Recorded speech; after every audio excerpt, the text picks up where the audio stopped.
amis, une fois de plus, merci d'être là. Depuis 3 mois, nous entretenons cette communication qui est partie d'un cas personnel. Aujourd'hui, je ne voudrais plus trop m'appesantir sur mon cas personnel, pour raison toute simple. Je ne suis pas le plus malheureux des 30 millions de Camerounais. Il y a beaucoup de gens qui sont en souffrance dans notre pays, et ceci depuis 40 ans. Pourquoi depuis 40 ans? Parce que depuis 40 ans, s'est arrêtée la construction du rêve camerounais. À l'époque, il y avait, comme le rêve américain, il y avait un rêve camerounais. Il était porté par qui? Il était porté par les pères fondateurs de notre pays, qui avaient décidé de l'industrialiser. Vous voyez, quand vous alliez dans chaque contrée du Cameroun, il y avait des petites industries. Donc on était vraiment parti sur quelque chose qui promettait, où les Camerounais étaient des gens prospères. On allait à l'étranger que dans l'idée d'aller acquérir les savoirs pointus pour venir les transformer en opportunités dans notre pays. Après, il s'est passé quelque chose. Il s'est passé qu'il y a eu cette transition qui a fait qu'on parte de la Première République à la Deuxième avec le président Biya. Et je crois aujourd'hui détenir à quelques éléments pouvant permettre aux uns aux autres de comprendre. C'est qu'en fait, au sorti des indépendances, qui se sont négociés sur quelque chose d'assez sournois. C'est-à-dire qu'on avait permis aux pères fondateurs du Cameroun d'arriver au pouvoir, même s'ils n'avaient pas du tout le profil, parce que ceux qui sont arrivés au pouvoir étaient plutôt le profil de collaborateurs, pas les nationalistes qui ont lutté pour l'indépendance du Cameroun. Tous ceux-là ont été tués. Ernest Ouandié, Félix Moumié, Ruben Oumi-Aubert et tous les autres. Ils ont tous été tués, donc ceux qui aspiraient vraiment à ce que le Cameroun soit un pays autonome, indépendant. Et puis, bon, de manière très très sournoise et vicieuse, on a donné les clés du pays à ceux qui, à l'époque, étaient plutôt avec les Blancs, qui étaient dans la collaboration. Vous imaginez un peu la France occupée à l'époque, que le pouvoir ne revienne pas aux gaullistes, qui ont lancé le vaste mouvement de résistance, mais qui reviennent plutôt aux pétainistes, donc les gens qui avaient trahi. C'est exactement ce qui s'est passé dans le cadre de notre pays. Ceux qui ont hérité du pouvoir sont ceux qui n'ont pas lutté pour l'avoir. Au contraire, sont ceux qui supportaient les colons à l'époque contre leurs frères nationalistes qui se battaient pour que le Cameroun soit libéré. Donc il y a déjà ce qu'on appelle une faute originelle. La faute originelle, c'est celle-là. Donc maintenant, il se trouve que le président du Cameroun à l'époque s'appelait Amadou Ahidjo. C'est un Peul, c'est des gens qui sont réputés pour leur culture, c'est des gens qui sont très fiers d'eux, qui sont portés sur une espèce d'authenticité, si on peut appeler ça comme ça. Donc au bout d'un moment, il a pu jouer le jeu. Alors qu'on lui avait dit, bon voilà, toi tu vas t'enrichir avec ta famille, tes amis, du gouvernement, on va vous laisser vous enrichir, mais aucun développement pour le Cameroun, parce que c'est pas ça notre agenda. Déjà, la décolonisation a été le fait des Américains. Pourquoi? Eh bien parce qu'à un moment donné, ils ont dit, bon, eux-mêmes ils sont une nation constituée, donc ils ne peuvent pas être des soutiens des colonisateurs. Donc ils ont poussé, fort des résultats de la Deuxième Guerre mondiale, donc le 1945, les Alliés gagnent, il y a le fameux plan Marshall, donc l'Amérique a une forte prégnance sur de ces différents pays européens qui sont pour la plupart les pays dont sont issus les colonisateurs. Et donc il est question qu'ils mettent la pression au niveau des Nations Unies pour que tous les pays qui sont colonisés soient libérés. Donc nous, dans notre cas, et il faut le dire vraiment sans mettre les organes, c'est-à-dire que apprenons à dépassionner nos débats. C'est très important. Parce que tant qu'on n'arrivera pas à pouvoir avoir des échanges apaisés, ou Evelyne, je ne suis pas obligé d'être d'accord avec ce que vous dites, vous n'êtes pas obligé d'être d'accord avec ce que je dis, mais vous pouvez me le laisser dire et m'apporter des arguments contraires sans avoir besoin de m'insulter, et vice-versa. Donc il faut qu'on arrive à ce niveau-là. Donc, je reviens au sujet. Au moment donc où ces Américains décident qu'il faut pousser à la décolonisation, il se passe que nous, on est sous protectorat français. Donc le Cameroun est sous protectorat français. Et les Français, vraiment, ils n'avaient pas prévu de partir. C'est comment on va abandonner une terre avec autant de richesses. C'est juste pas possible. Mais comme le grand frère américain qui vient de nous aider à nous libérer et qui a un fort pouvoir sur nous, le veut, insiste, bon, on va quand même partir. Et donc, ils ont imaginé un stratagème, c'était quoi le stratagème? C'était comment partir tout en restant. Et donc, il fallait pour ça inventer une élite docile qui soit leur affidée et surtout se battre pour neutraliser tout ce qui, les Camerounais, montraient une certaine aspiration à l'autonomie. Donc, les Oumiobe et compagnie, il fallait tous les liquider pour que justement que le Cameroun n'aille pas vers une certaine émergence, vers une autonomisation en tout cas. Et donc, c'est ce qui s'est passé. Donc, les Aïdio, ils font partir de ce deal-là. Le deal de on vous laisse les clés du pays, mais surtout, vous ne faites rien bouger, on va vous laisser vous enrichir, vous et vos familles. Ce qui se passe, donc, c'est que on revient maintenant sur le fait culturel. Aïdio, lui, est un Peul. Il vient d'un milieu où on a une certaine fierté et tout. Donc, au bout d'un moment, il se dit, mais non, moi, je suis Camerounais, il est hors de question que je sois président et que je serve les intérêts d'ailleurs. Donc, je vais servir les intérêts de mon pays. Et donc, il a commencé à désobéir. Et l'une de ces désobéissances était, parmi ses nombreux voyages, il a quand même été accueilli à l'époque par le président Kennedy aux États-Unis. Donc, quand il allait en voyage et qu'il voyait une belle œuvre quelque part, il avait à cœur qu'on vienne reproduire cette œuvre aussi au Cameroun, ce qui ne faisait pas partie du plan. En tout cas, c'est pas ce que les Français lui avaient demandé de faire. Les Français lui ont demandé de rester tranquille, rien ne doit bouger. Le Cameroun, on va venir, on va prendre la matière première et puis ça s'arrête là. Donc Aïdio a commencé à désobéir, il a commencé à construire le Cameroun, ça fait qu'au bout d'un moment on a dit, bon ce type-là il est gênant, il s'écarte du plan, donc il faut le virer. On l'a viré, et donc on nous a fait venir la Deuxième République, et le malentendu part de là, parce que la Deuxième République n'est pas arrivée dans le sens de perpétuer le travail d'autodétermination du Cameroun qui avait été commencé par Aïdio, non. C'était venir faire la rupture avec, on va appeler ça entre guillemets la tête-vitesse d'Aïdio, pour revenir sur le plan d'origine qui était rien ne doit bouger. C'est un pays où nous on viendra prendre les matières premières, pas de développement possible. Parce que s'il y a du développement, eh ben, les matières premières du pays serviront avant tout au développement du pays, au lieu d'être affectées en France ou je sais pas moi, ou ailleurs. Et donc en 82, le président Biya est arrivé, il avait dit une phrase qui est passée sur la tête de beaucoup de gens, mais qui veut dire beaucoup de choses. Il a dit, il était sur le perron de l'Élysée, à côté de François Mitterrand, il avait dit, oui, je suis le meilleur élève. Pour beaucoup de gens, c'est passé comme ça, mais pour ceux qui le connaissent, qui savent que c'est quelqu'un qui est porté en quelque sorte sur la spiritualité, c'est pas un type qui parle en l'air. Donc ça voulait dire quoi cette phrase? Ça voulait dire, bon, je suis celui qui fait le mieux ce qu'on m'a demandé de faire. C'est à partir de ce moment que le Cameroun a commencé à plonger, où on a assisté au sabotage de tous les projets. Ça veut dire que tout ce que vous voyez au Cameroun commencer, ne jamais finir. Vous voyez une autoroute, on vous dit que la réalisation c'est en 3-4 ans, et puis pendant 10 ans, on est toujours là, on tourne, vous voyez, ça n'avance pas. Les gens croient que c'est le hasard, ou c'est juste qu'on a un leadership qui est mièvre, ou qui sont des petits bandits. Non, ça fait partie du plan. Si on met une autoroute en place immédiatement, et qu'au bout de 3 ans, elle est réalisée, qu'elle commence à tourner, ça crée du trafic et tout, mais on va vers le développement, ce qui n'est pas le souhait. En tout cas, ce qui n'est pas le plan d'origine. Donc il y a un sabotage du développement du Cameroun, qui a fait quoi? Qui a fait qu'on arrive au stade où il fallait frustrer les plus performants, puisque quand on est dans un système de kakistocratie comme celui-là, c'est-à-dire la promotion des médiocres, on fait la promotion des médiocres parce que le but du jeu, c'est quoi? C'est qu'il faut frustrer tous ceux qui ont la capacité, par leur génie personnel, d'apporter des solutions au pays.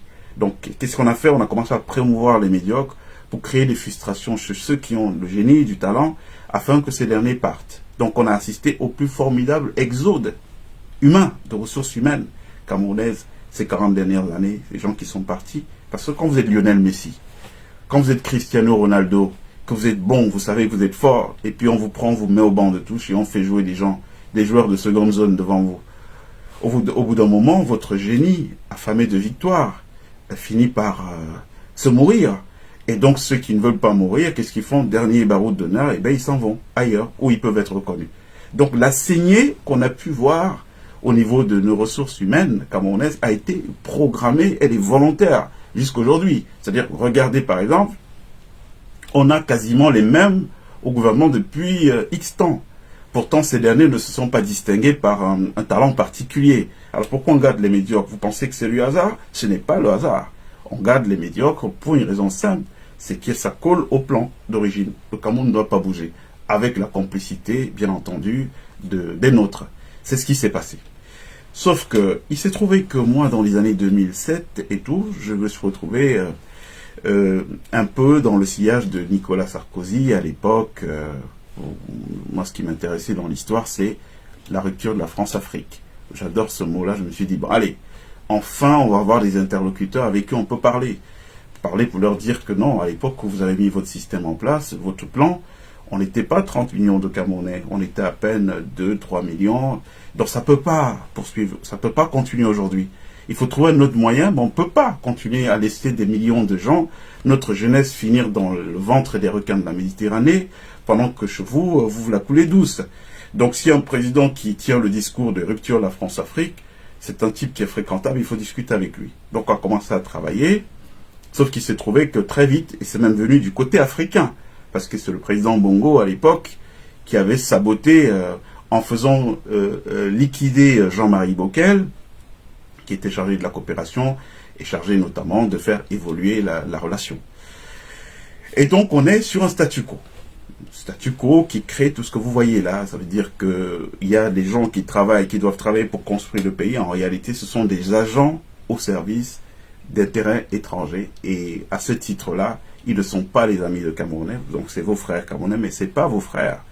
Et pour bien vérifier qu'ils ne vont pas être tentés de ne pas faire ce qu'on leur a demandé de faire, eh bien, ils ont été verrouillés en les enrôlant dans ce qu'on appelle les sociétés de pensée. Hein, pour parler de manière sexy, les sociétés de pensée, c'est tout ce que vous avez, tous ces sectes et compagnies auxquelles ils sont obligés de faire allégeance pour avoir droit au chapitre.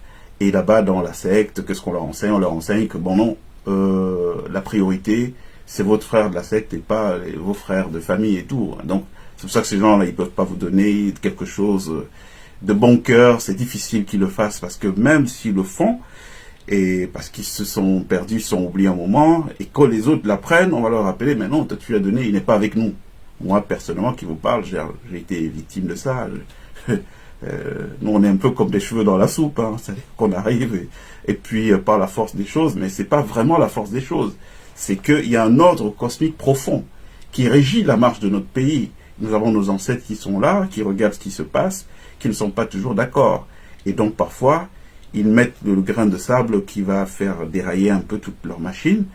Et donc voilà, vous ne pouvez rien obtenir au Cameroun, vous n'avez pas fait allégeance. Aujourd'hui, ils ont poussé d'ailleurs le truc très loin, en faisant certains mélanges avec la magie noire, qui fait que, voilà, quand je dis magie noire, c'est sans mauvais jeu de mots, hein, donc la magie qui fait appel aux bases astrales, tout ce qui est sombre. Et donc, aujourd'hui, ce qui se passe, c'est que dans notre pays, vous ne pouvez rien faire. C'est-à-dire que, parce qu'il faut bien comprendre le contexte. Quand vous vous entendez dire ici, non, il faut passer par un soulèvement, mais on sait ce qui se passe en profondeur. Vous ne pouvez pas changer 40 ans de privilèges, de jouissance, parce qu'au-delà même des privilèges, il y a la notion de jouissance. Vous avez des gens qui sont au pouvoir aujourd'hui, qui quand ils étaient jeunes, n'avaient jamais interpellé une jeune femme dans la rue, pour lui compter fleurette, en comptant sur leurs atouts. Et donc la première fois dans leur vie qu'ils se retrouvent être le centre d'intérêt de femmes et tout, c'est quand ils sont assis à des postes de responsabilité et tout qu'ils ont obtenu de manière indue. Ces gens-là, vous ne viendrez jamais leur dire « Nous comptons sur votre bonne foi pour que vous débarrassiez le plancher parce que vous n'êtes pas à la hauteur. Nous, on va prendre les affaires et on va se servir des procédures, des processus démocratiques. » Jamais ces gens n'abandonnent. Mettez-vous ça une fois dans la tête. Nous avons à la tête de notre pays des gens qui ont été castés pour leur capacité à pouvoir respecter le plan. Et le plan, c'est que rien ne bouge. C'est ce que vous voyez là. Pourquoi pensez-vous que le même projet qui commence au même moment en Côte d'Ivoire, il va finir, il va s'achever en Côte d'Ivoire et au Cameroun, on en parlera. Moi, je suis venu au Cameroun. J'ai vu pendant combien d'années on a construit l'autoroute Yaoundé-Simalène. J'ai vu. Regardez Yaoundé-Douala. Les mêmes travaux ont été commencés ailleurs, c'est fini depuis longtemps. Ça veut dire que ces gens-là, qu'est-ce qu'ils font? Ils vont même jusqu'à payer parfois des gens. C'est-à-dire que quand vous allez voir que bon, l'autoroute progressait, elle arrivait à Obala, et puis il y a comme par hasard, il y a eu un soulèvement des populations là-bas pour dire que non, on n'est pas d'accord, il faut qu'on soit dédommagé, on ne veut pas que l'autoroute... Tout ça est instrumentalisé. C'est-à-dire que ça fait partir du plan. D'accord, on va instrumentaliser les gens, allez, vous faites ça, et puis quand vous faites ça, on a 3-4 ans de blocage, on n'avance pas. et donc on a un frein au développement. Est-ce que ce système doit continuer? Parce que finalement, ce qui se passe, c'est que même nos frères qui jouent ce jeu, en réalité, sont des otages. C'est des gens qui doivent être libérés. Ils sont des otages comme leur comment on appelle ça, leur fabricant. Hein, j'entendais quelqu'un dire qu'il est la créature du président Biya. Il a excellé dans ce domaine. Hein, c'est-à-dire que s'il a un génie, le président Biya, c'est la manœuvre politicienne, c'est la politique politicienne, comment manœuvrer. Vraiment, il a mis tout son talent de sa vie dans ça. Et donc, il a créé un système où aujourd'hui, il est tellement parfait que lui-même, il est finalement dans le truc. Il ne sait plus comment en sortir. Il prend des coups à gauche, à droite. Et donc, il est dans la situation actuelle. La situation actuelle qui est la tentative de contrôle du pouvoir par une frange minoritaire de gens qui n'ont pas plus de mérite que ça. Hein. Les Ferdinand Ngongo et compagnie, tous ces gens-là. Donc, il se retrouve là, le vieux de son côté. Je crois que dans le plan, il n'avait pas pensé qu'il arriverait au stade où il n'aurait plus toute sa grande vigueur pour pouvoir continuer à manœuvrer les choses et qu'il arriverait dans une position, il y aura une dépossession de ses moyens, de ses propres moyens, et donc il sera finalement piloté par des gens qu'il a fabriqués. Donc c'est un peu ce qui se passe aujourd'hui. Donc voilà la situation globale dans laquelle le pays est. Moi je vous la fais vraiment court, hein, pour que les gens comprennent très bien. Nous n'avons pas à la tête de notre pays, des gens qui sont là pour créer des solutions afin que nous avancions collectivement. Nous avons là des gens qui sont pour travailler au service d'un plan qui remonte aux indépendances, qui était donc à la sortie de la colonisation des indépendances, qui était vous êtes là, vous mangez, vous vous enrichissez, mais rien ne bouge, parce que le Cameroun, c'est un endroit où on va venir pour prendre les matières premières pour développer nos pays. C'est ça le plan. Et c'est tous et pour bien vérifier que personne ne va sortir de ça, ils ont été aussi verrouillés sur le plan ésotérique en leur faisant intégrer des pseudo-ordres de pensée, mouvements de pensée qui en réalité pour moi c'est de la gnognotte. Je vous expliquerai ça une autre fois parce que vous savez, en matière de spiritualité, il n'y a pas de spiritualité plus forte que la spiritualité africaine. Il faut simplement qu'elle soit réveillée. Et l'homme qui vous parle est le petit-fils de toute une longue lignée de Mbomba. Vous savez, chez nous, c'est tellement pur l'histoire du pouvoir que vous ne pouvez pas aspirer à être dépositaire de ce pouvoir si vous êtes sale. Bon, mon grand-père, il est rentré de la Deuxième Guerre mondiale, il devait prendre le sac du pouvoir, mais au titre qu'il avait fait la guerre, il n'a pas pu prendre. Oui, on a dit non, tu as la saleté dans les mains, tu ne peux pas toucher au pouvoir. Donc, quand je vous parle là, je vous en parle avec une vraie connaissance. Donc, il y a un ordre cosmique profond dans notre pays, aujourd'hui, qui ne veut plus ce qui est en train de se passer. Et c'est cet ordre cosmique qui fait tout ce que vous voyez là, où les gens se réveillent, où on atteint le point culminant des tueries. Hein. C'est-à-dire que il y a ceux que vous voyez tous les jours. Zogo, il aurait pu être une victime dont personne ne parlerait aujourd'hui s'ils avaient décidé d'être moins arrogants. Mais en réalité, dans la mort de Zogo, il y avait un message de terreur. Il faut faire planer la psychose. Alors ces gens-là, il faut leur montrer qu'on est cruel.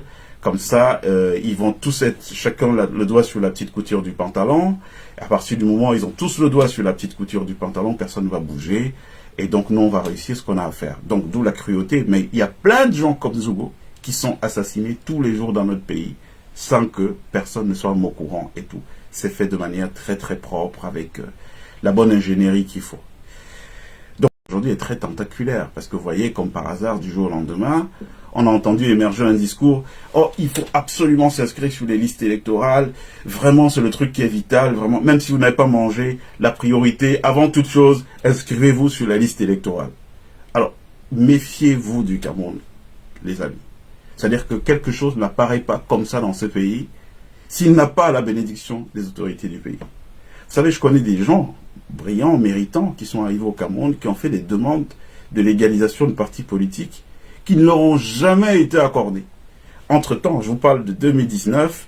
De 2019 au 2024, là, je crois qu'il y a déjà 4 fois qu'on a légalisé les partis. Et les gens à qui on donne les partis, c'est des gens que personne ne connaît et qui vont avoir les récépissés de légalisation et vous n'entendrez jamais qu'ils sont en train d'être opérationnels quelque part. Mais ceux qui peuvent réellement apporter quelque chose, on ne leur donne pas. C'est pour vous dire quoi? C'est pour vous dire que rien n'émerge au Cameroun sans avoir la bénédiction des autorités en haut. Et si cela a la bénédiction des autorités d'en haut, c'est quoi leur intérêt? Il faut toujours se poser cette question. C'est quoi l'intérêt des gens d'en haut de donner leur bénédiction à des opérations comme celle-là du jour au lendemain? Non, tout le monde doit avoir une carte d'électeur. Personnellement, c'est un devoir citoyen de voter, donc d'avoir sa carte d'électeur. Personnellement, ça ne me gêne pas. Ce qui me gêne dans l'histoire, c'est cette autre manipulation à laquelle nous sommes en train d'assister. C'est-à-dire que dans la continuité du coup d'état scientifique. Mais je vais mettre ça de côté sur cette histoire de oui, il faut qu'on aille vers une transition démocratique. Il y a eu une élection au Tchad le week-end dernier. Succès Masra, qui était le Premier ministre, il a fait la même chose, appelé les Tchadiens à se mobiliser, s'inscrire massivement sur les listes électorales. Et là, moi j'ai reçu certains résultats, des résultats que j'ai reçus de toutes les façons dans la ville de Djamena. C'est des résultats bulletins, comment on dit ça,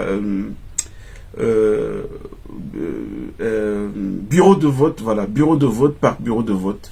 Et tout, beaucoup de ces résultats ne sont pas du tout en accord avec les résultats finaux qu'on a entendus. Et ils disaient, ben non, voilà, il faut que vous enregistrez massivement, après vous allez défendre votre vote. Bon, qu'est-ce que ça donnait?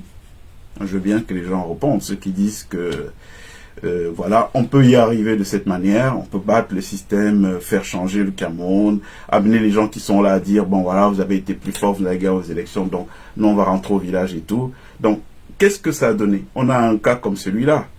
Est-ce que Mahamat Déby ne va pas repartir là pour être président? Est-ce qu'il a réellement gagné? S'il faut regarder sans vouloir faire une ingérence dans les affaires internes de ce pays, parce que ce n'est pas du tout notre vocation, mais qu'est-ce qu'on a fait? Les gens vous citent des exemples. Oh, le Sénégal est une démocratie. Il n'y aurait jamais eu Sonko et Faye au pouvoir aujourd'hui s'il n'y avait pas, ça n'avait pas été précédé par une insurrection populaire. Quand je dis insurrection populaire, je dis que le peuple doit prendre ses responsabilités. Et sachez que on n'arrive à rien sans des sacrifices, sans des grands sacrifices. Parce que vous voyez bien, moi j'ai croisé des gens dans des avions qui m'ont dit non, nous on est cabinet conseil, on vient de Londres, on est en train de travailler pour le 3e mandat de Macky Sall. Je vous le dis, on travaille pour le 3e mandat de Macky Sall. Donc il y a des gens qui travaillent déjà 2 ans auparavant pour que le bonhomme... Vous pensez que Macky Sall serait aujourd'hui ancien président du Sénégal s'il n'y avait pas eu le peuple sénégalais qui était sorti pour dire non, on ne veut pas de ça? Jamais. Donc les gens croient que la transition qu'il y a eu au Sénégal, c'est une transition démocratique, mais pas du tout. La transition qu'on a vécue au Sénégal est une transition qui est le fruit d'une insurrection populaire. Les gens ne se seraient pas levés il y a plusieurs mois à rebours pour dire jamais nous n'accepterons ça. Jamais on acceptera que Macky se représente. Jamais on acceptera de lâcher Ousmane Sonko. Si le peuple sénégalais ne s'était pas soulevé pour dire non à ça, mais rassurez-vous, Sonko et Faye seraient en prison aujourd'hui. Macky Sall serait président du Sénégal. C'est pour vous dire que quand on parle de situation insurrectionnelle, moi il y a un truc que j'ai toujours trouvé amusant. Vous avez des gens qui subissent des coupures d'électricité, des injustices, des arrestations arbitraires.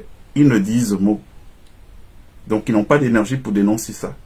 Et la seule fois où vous les voyez mobiliser leur énergie, c'est pour venir insulter des gens comme nous qui dénonçons l'état de notre société, ceux dont ils sont victimes. Est-ce que vous ne pensez pas qu'il y a quelque chose qui ne va pas? C'est-à-dire qu'ils sont là, on coupe le courant, vous les trouvez là, les boustiques à Douala, ils font la fête. Oh, tel bonhomme, pour avoir le moins de service, vous devez aller vous aligner dans un service pendant toute une journée et tout. Toutes les atrocités dont sont victimes les Camerounais au quotidien, et que personne ne vienne nous sortir des arguments du type oui vous êtes là-bas et tout. Moi j'ai vécu au Cameroun, j'ai vécu au Cameroun, et ceux dont je parle aujourd'hui, j'en parlais étant au Cameroun. Ne jugez pas les gens juste parce que vous les voyez dans un direct un jour. Allez sur YouTube, vous tapez Morgan Palmer, vous allez voir que tout ce que je vous dis là aujourd'hui, c'est des choses que j'ai dit depuis des années. Je n'étais peut-être pas écouté par le même auditoire, mais je le dis depuis des années. Qu'on ne peut pas s'en sortir en restant, et je le disais, étant au Cameroun. Donc c'est pas une histoire de qu'il est à Paris ou il est à Moscou. Donc comme il est à Moscou, bon, il est au calme là-bas, donc il peut nous dire non. Je l'ai dit étant au Cameroun. Tout ce que je dis là aujourd'hui, j'ai posé des actions étant sur place au Cameroun. Pourquoi? Parce que je pense que ma vie elle vaut rien du tout si le bien commun que nos ancêtres nous ont laissé est menacé d'extinction. Tout le monde doit se mobiliser. Et moi, ma part, c'est celle-là.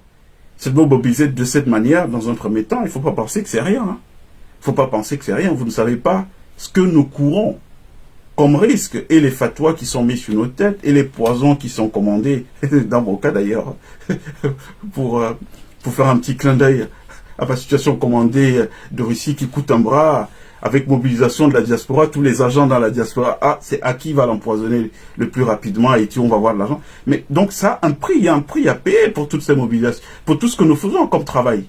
Et tout. Donc il ne faut pas penser que c'est une posture facile de s'asseoir, de s'exposer, de renoncer à certaines affaires. Oui, parce que nous renonçons à certaines affaires du fait de prendre publiquement position, pour dire non à un système qui est inique.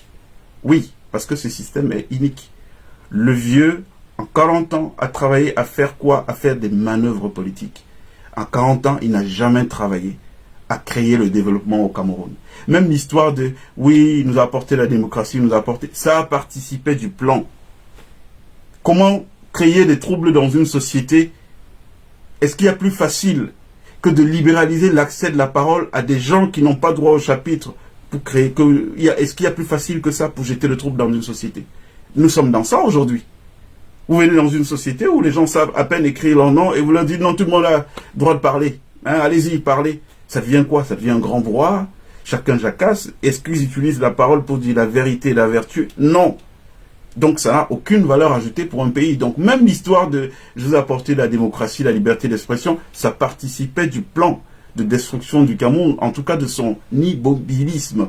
Comment on fait pour que ces gens n'avancent pas? Allez, amenons-leur des concepts qui sont trop supérieurs à eux, du type démocratie, alors qu'ils n'en sont pas encore là, et laissons-les dedans. Disons démocratie, liberté d'expression, ils vont commencer à parler. Ils mettront tellement de temps à parler qu'ils n'auront jamais le temps de construire le pays, et ils ne se rendront même pas compte des choses qu'on vient leur barboter à gauche à droite. C'est dans ça qu'on est. Donc même ça, on ne peut pas considérer que c'est quelque chose de positif que le président Biya a amené au Cameroun. Ça, je préfère vous le dire. Je vous le dis, pourtant, je ne vous ai pas caché des liens anciens qui étaient les nôtres. Mais moi, je suis de l'école de la vérité. Je suis désolé, les gars. Vous êtes ma mère, vous êtes mon père. Si vous faites des choses qui ne sont pas bien, vous ne m'aurez jamais comme complice. Ah ça, il faut que les choses soient très claires. Et c'est à ce niveau que je veux faire appel à mes frères Bamileke du MRC. Oui, je dis bien Bami du MRC, je pose mes mots, je pèse mes mots parce que je ne parle pas gratuitement. Il y a quelque chose que j'observe dans le pays. Voilà un peuple, le peuple Bamileke du Cameroun, qui s'est illustré par un vrai dynamisme. Je vous en parle parce que j'ai un témoignage qui est quasiment de l'ordre des ancêtres. Moi, mes ancêtres ont fait le maquis et je sais qui étaient leurs alliés pendant ce maquis. Donc, on a des gens qui sont des formidables nationalistes, des formidables patriotes, qui travaillent, la culture du travail. Pour savoir s'ils travaillent, faites un tour à l'ouest du Cameroun. 5 heures du matin, quand vous sortez pour partir après un week-end et tout, vous voyez qui? Vous voyez les gens mal sortir dans le noir, des petits bosquets, pap, pap, pap, ils ont chacun où? Ils sont en train d'aller au champ, 5 heures du matin. Ça veut dire quoi? Ça veut dire que c'est des gens qui sont plutôt habités par une espèce de mystique du travail, de volonté d'avancer et tout. Et elle se traduit par quoi? Elle se traduit par le formidable pôle économique, d'excellence économique qu'ils ont pu construire chez eux. Très très bien. Bon, aujourd'hui, nous on fait partir des rares voix qui se sont élevées à l'époque pour dire que non, il ne faut pas que, parce que nous avons nos querelles internes au niveau du Cameroun, au lieu d'imiter les autres qui travaillent, en nous mettant nous aussi au travail, de commencer à dire qu'on va casser leur dynamique, en faisant quoi? En demandant aux grossistes, donc à ceux qui sont leurs grossistes, de venir s'installer au Cameroun pour leur mener une concurrence déloyale. Mais ça a été fait. Et quand ça a été fait, pour mes frères qui écoutent là, nos frères Bamileke, ça a été fait avec qui? Vous pensez que c'est le pouvoir des sudistes ou des machins qui a fait ça? Non, c'est le pouvoir camerounais, avec toutes ses composantes. Ça veut dire qu'il y avait vos propres frères de tribus, de propres frères ethniques qui étaient là, qui ont vu ça se faire, qui ont vu les Chinois venir progressivement entrer au Cameroun. Donc les gens qui vous livraient des marchandises, venir au Cameroun, entrer pour commencer à vous concurrencer parce que c'était une volonté politique.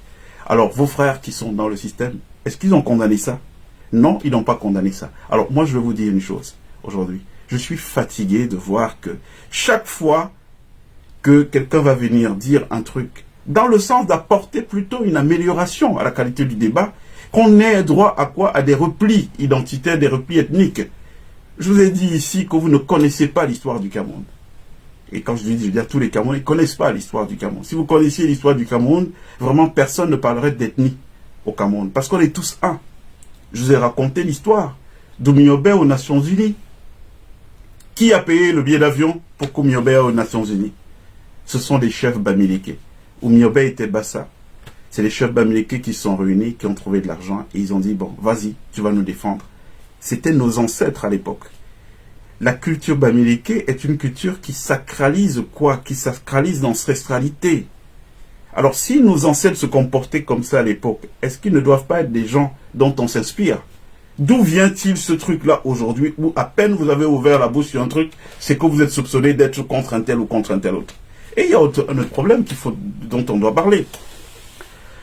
L'autre problème dont on doit parler, c'est que moi, en 2019, si vous repartez sur ma page, prenez le temps souvent, pour ceux qui ont un peu de temps, allez lire des choses que j'écrivais depuis des années. Vous allez voir que beaucoup sont frappés d'actualité. C'est comme je parlais de ça en 2019, mais quand vous lisez aujourd'hui, vous avez l'impression que c'est un sujet d'actualité. Et tout. Moi, je ne comprends pas que une communauté qui nous a bâti des formidables travailleurs, les Soweng, Fotso, Kadi de Fotso, que sais-je encore, les Goucheng et tous ces gens, que toutes ces formités, comment une telle communauté qui s'est construite comme ça autour d'une diversité dans le leadership peut aujourd'hui en être réduit dès qu'il s'agit de la question politique à se dire que non, notre destin ne peut dépendre que d'une seule personne. Je ne comprends pas, ça n'a pas de sens. Ça n'a pas de sens, surtout quand on sait, en termes de capacité, en termes de profil d'excellence, qui peut, moi je connais aujourd'hui, personnellement, moi je ne suis pas pour qu'arrive au pouvoir, après Biya, je ne suis pas pour qu'arrive au pouvoir un politique, un profil de politicien. Ça, vraiment, ça ne nous fera pas avancer. Regardez la Côte d'Ivoire. Laurent Gbagbo, c'est mon champion, je l'aime.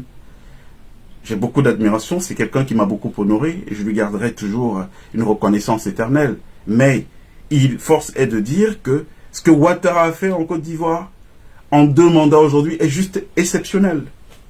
Et après Ouattara, on ne peut pas revenir sur des gouvernances de politique politicienne. On est obligé d'aller vers l'avant. Donc quand je fais une transposition avec le cas du Cameroun, vous pensez quoi? Qu'on va nous reprendre un politicien pur jus, on vient le mettre? Non, on a besoin aujourd'hui de développeurs de solutions. Je suis pour qu'on aille se mettre à genoux devant un type comme Séverin Keze, ou je ne sais pas moi quel autre formidable inventeur camerounais qui a fait ses preuves dans le monde, et pour lui dire, bon, chers frères, on s'est tous réunis et nous avons décidé à l'unanimité que tu es un produit qui peut valablement relever le défi du challenge qui nous appelle tous, la reconstruction du Cameroun.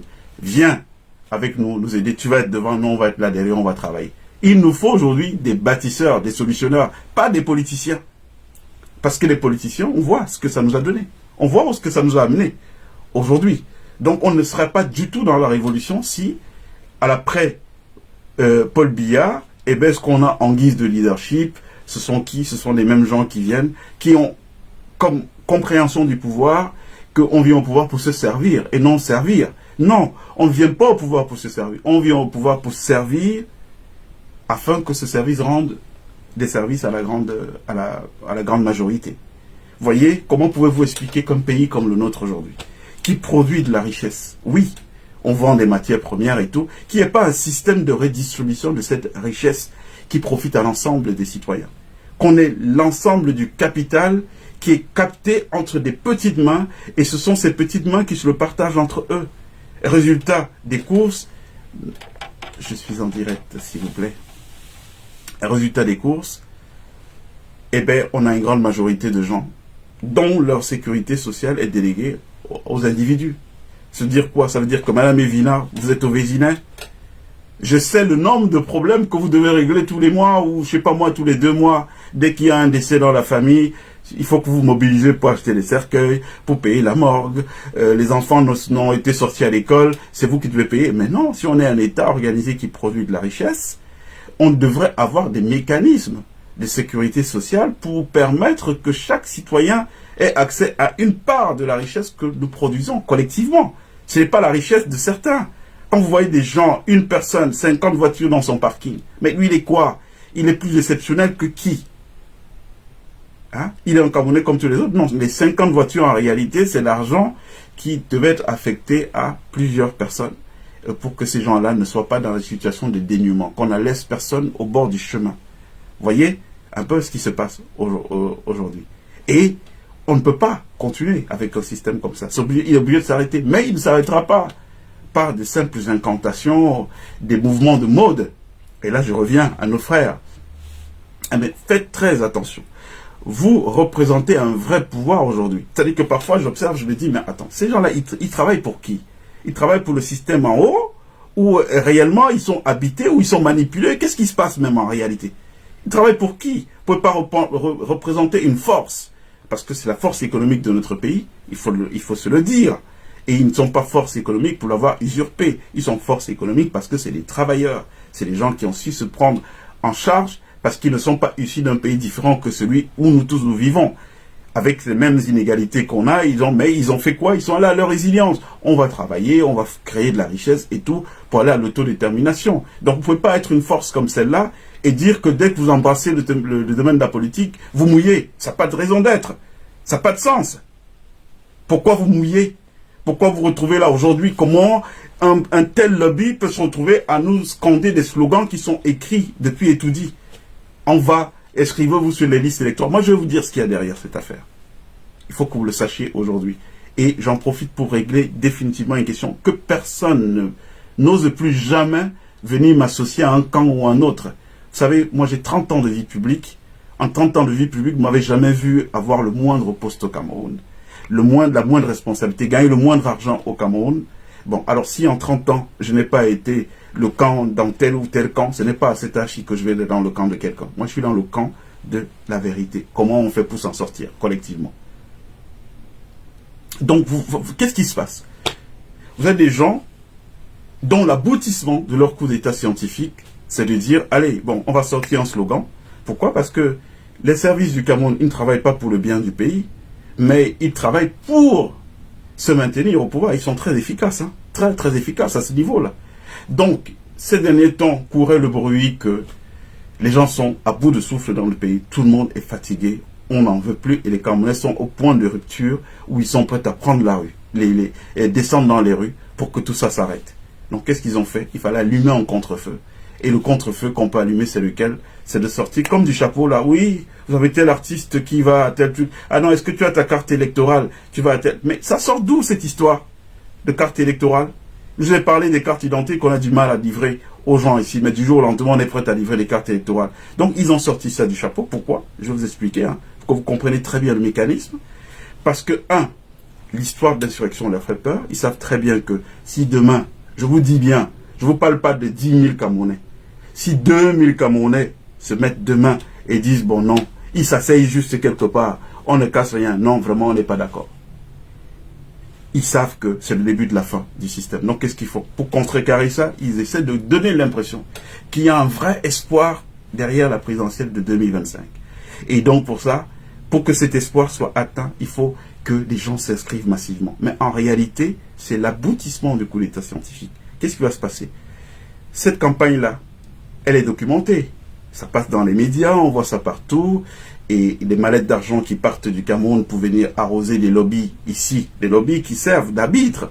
C'est-à-dire que quand le moment arrive et qu'il y a des crispations dans la société, ce sont ces lobbies qui arbitrent en disant à la média, allez, relayez ça au maximum, et puis voilà les éléments de langage, il faut que ce pouvoir parte et tout, et puis le pouvoir tombe. Donc qu'est-ce qu'ils font? Ils procèdent toujours par anticipation. Si vous savez le nombre de mallettes d'argent qui vient du Cameroun pour l'Europe, dans des jets privés, pour aller alimenter tel réseau, tel autre réseau, tel réseau, pour que le moment venu, que les gars se tiennent en situation de neutralité du genre, donc ouais, bon, il y a une élection, nous prenons acte du résultat de l'élection, nous notons surtout une formidable mobilisation autour de cette élection. Jamais dans l'histoire du Cameroun, il y a eu autant de gens, mais le verdict des urnes a dit que bon, c'est Ferdinand Ngongo qui est le vainqueur, donc voilà, nous on va s'en tenir, on ne veut pas faire de l'ingérence dans le... C'est ce qui est en train de se préparer. Vous avez quelle maîtrise de l'appareil électoral du Cameroun pour dire que vous allez revendiquer un vote? Si vous ne pouvez pas vous mobiliser pour dire qu'on n'est pas d'accord de ne pas avoir d'électricité d'eau, vous pensez que c'est à ce moment-là que vous trouverez le courage, vous pouvez venir dire aux gens que non, non, vous avez volé notre vote. Vous avez dit qui va vous entendre. Ce sera une première. Ça a été dit en 2018. Qu'est-ce que ça a donné? Parce que apparemment chez nous, on n'a pas de mémoire. On oublie très rapidement.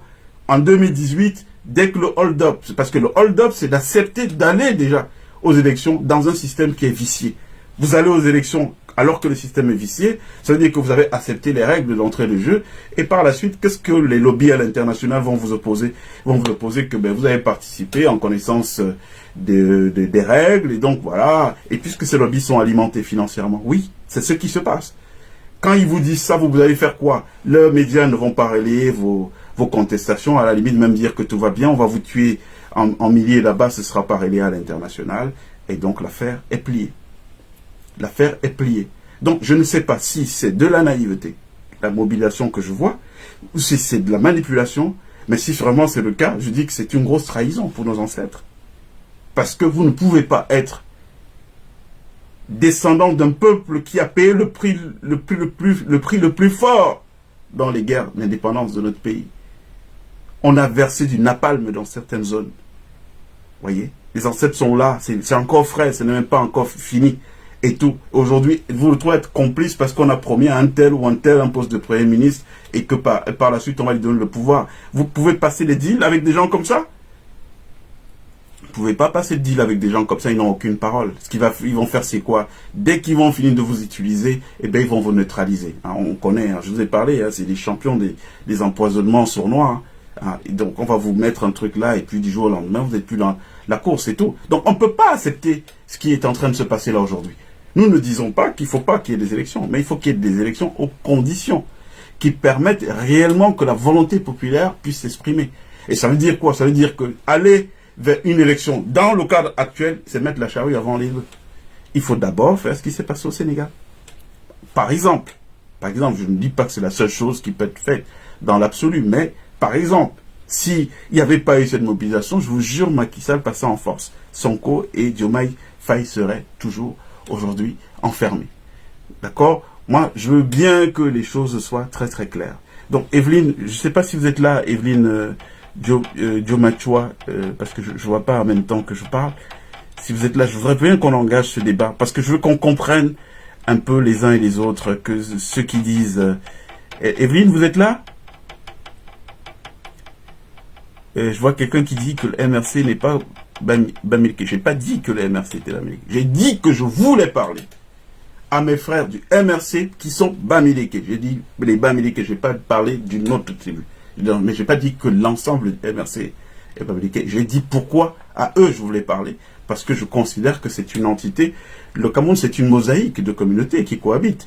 Il faut aussi que ce truc-là, qu'on sorte de petits trucs...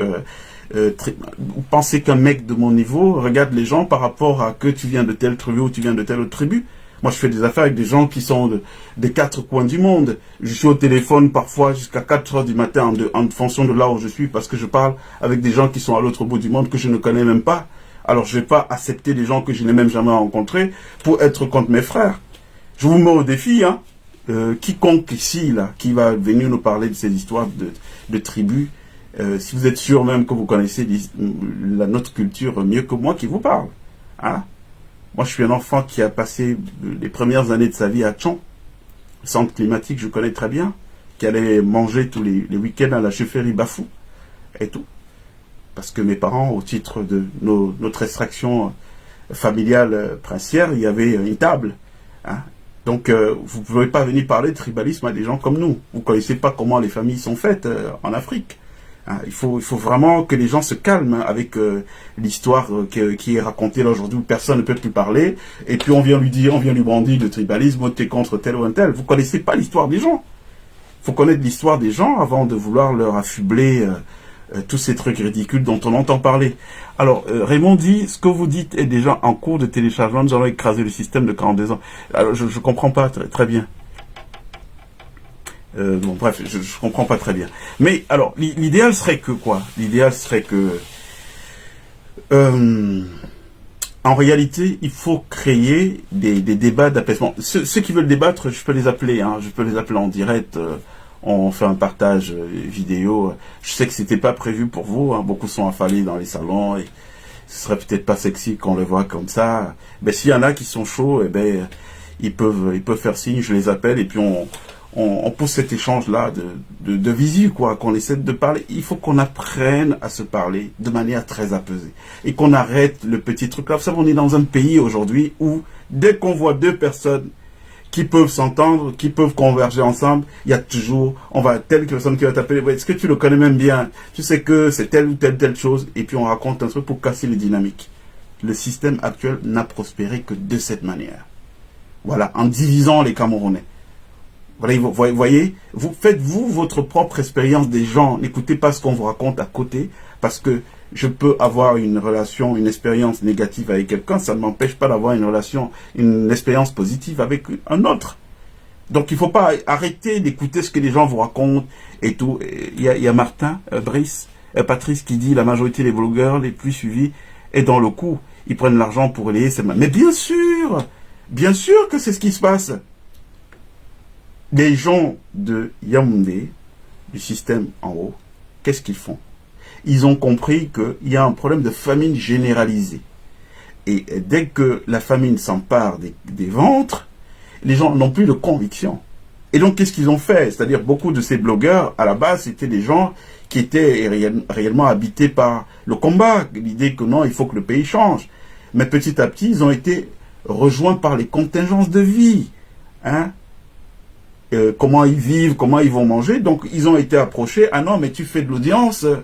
Avec ton audience, que de vivre comme un petit con, tu pourrais avoir un billet, te faire un petit bien. On a commencé on a créé de l'accoutumance chez eux en leur donnant un peu d'argent pour taire telle chose. Au départ, c'était ça. Il ne faut pas relayer telle chose. Nous, on a été victimes. Vous voyez bien qu'aucun de ces gars, vous ne verrez pas, à l'exception de M. Biempton, Michel Biempton, que je n'ai jamais rencontré.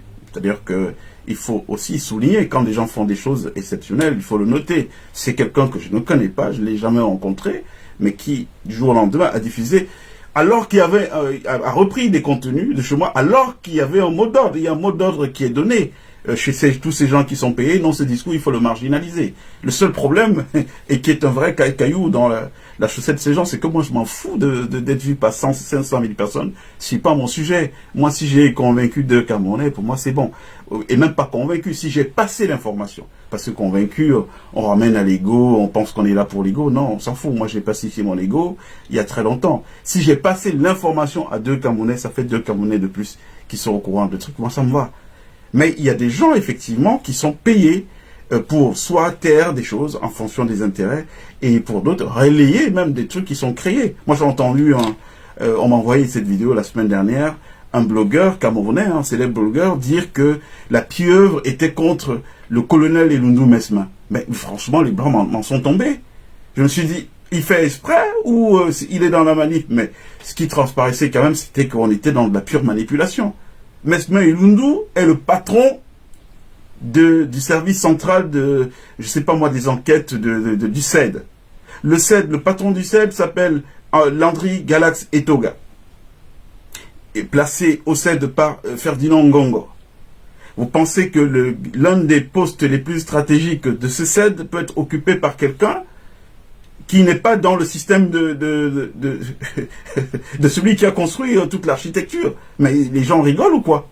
Et tout. Mais j'ai entendu un blogueur l'affirmer. Et je me suis dit, ah, ça, c'est forcément, il a été payé pour essayer de vouloir créer de la diversion, pour vouloir créer de la confusion dans les esprits. Mais il n'y a que ça, en fait, au quotidien. Écoutez ce que les autres disent et vous vous rendrez compte dans quoi on est aujourd'hui.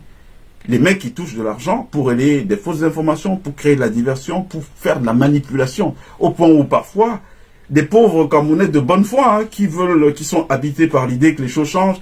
Quand ils entendent 10 000 versions qui ne comprennent pas les pauvres, ils sont là, ils disent, mais on ne sait même plus à quel saint se vouer.